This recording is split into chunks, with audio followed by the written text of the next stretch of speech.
Hi everyone. In this video we're going to take a look at finding derivative of some inverse trig functions. We'll start with the inverse function or inverse of sine.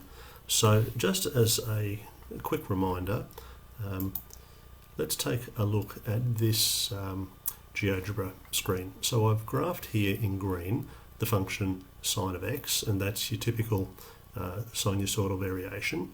Point A here is a point on the function sine of x, and the red graph here, this is the function inverse sine of x. Now remember what an inverse function is.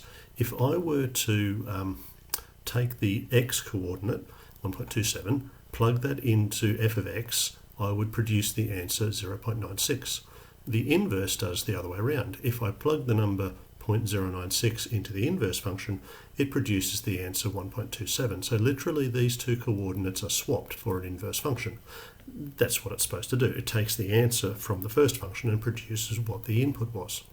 And as I slide point A along the curve, we notice that point B follows along, always with the inverse coordinates, or the coordinates are swapped. And as I come back down into here, everything's going nicely. Now when I get to this point here at negative 1.57, which of course is negative pi over 2, the sine of that is negative 1, and B down here reaches the end of this graph.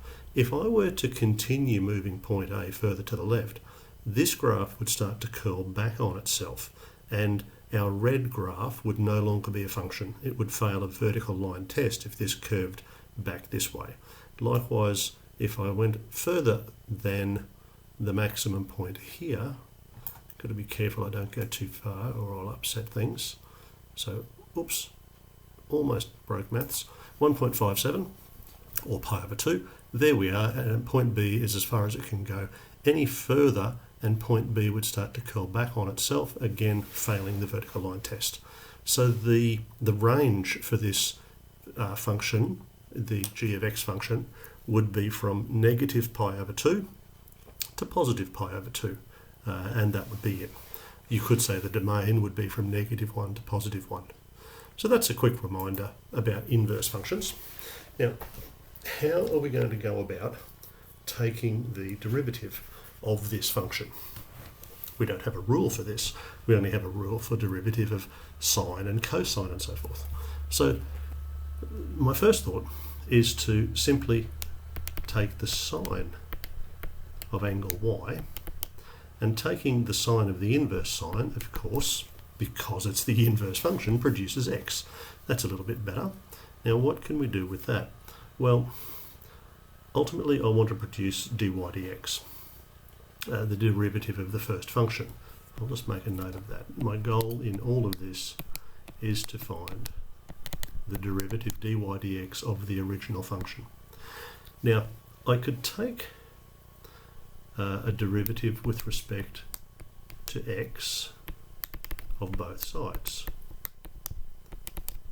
Take the derivative with respect to x of both sides. There we are. Now, it makes sense on the right-hand side. The derivative of x is 1.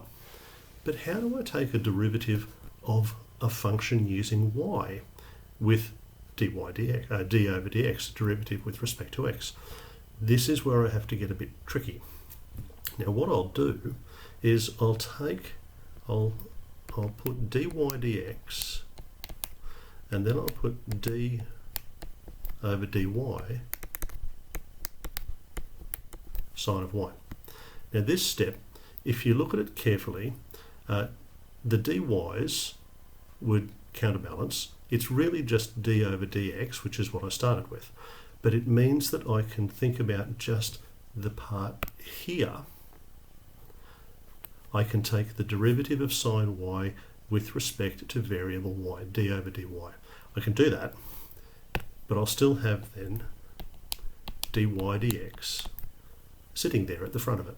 Now what is the derivative of sine y using y as the variable? That's cosine of y. and we still had 1 on the right hand side.